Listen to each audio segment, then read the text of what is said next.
We're right in the middle of India's election season, so diplomacy often takes a backseat, unless, of course, it's urgent, which is why a recent visit is making the headlines. India's Foreign Secretary travelled to Dhaka this week. He met Prime Minister Sheikh Hasina, her Foreign Minister, and also the Foreign Secretary. But why now? Sheikh Hasina was re-elected back in January, yet the first Indian visit came in the month of May, so naturally there are questions. Let's focus on the timing first.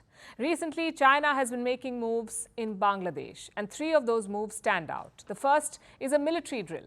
Last month, China and Bangladesh announced a joint drill. It is their first ever joint exercise. Beijing called it China-Bangladesh Golden Friendship. The two militaries will practice many operations like anti-hijacking and counter-terrorism. The second move is more debt. Reports say Dhaka will ask China for a soft loan. Now, what is a soft loan? Debt that is given to a developing country. These loans are more favorable to the borrower than the lender. And how much money are we talking about? Around $5 billion. This money will be used for two things: to buy raw materials and to support foreign exchange reserves.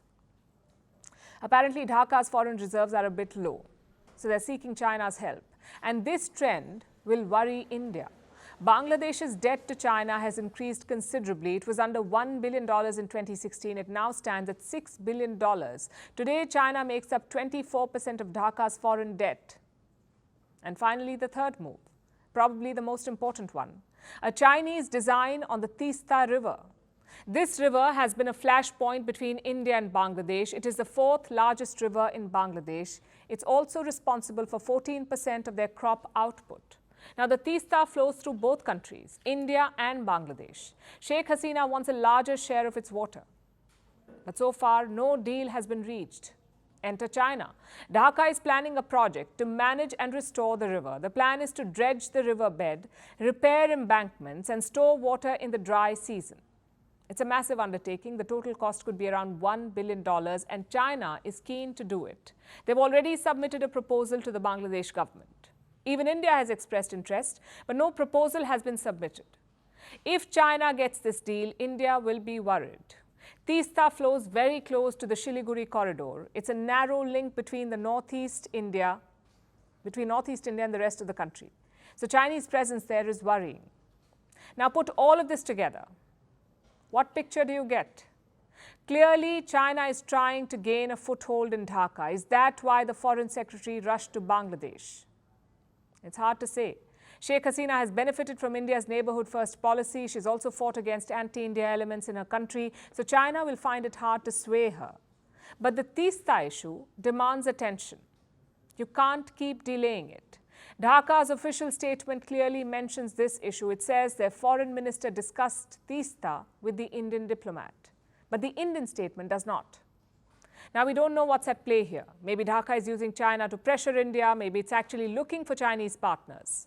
Whatever the reason, India must keep a close eye. Reports say New Delhi has invited Sheikh Hasina to India. She's expected to visit in June or July. Apparently, she will focus mostly on the Teesta River.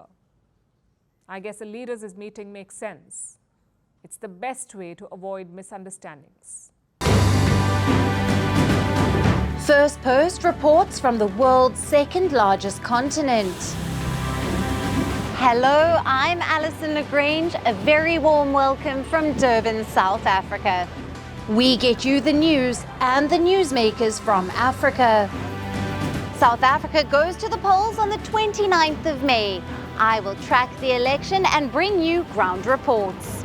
Is it the end of the road for the African National Congress? And will former President Jacob Zuma stage a dramatic comeback? From elections to climate change to innovations and opportunities. As the world's attention shifts, we report from Africa, the heart of the global South.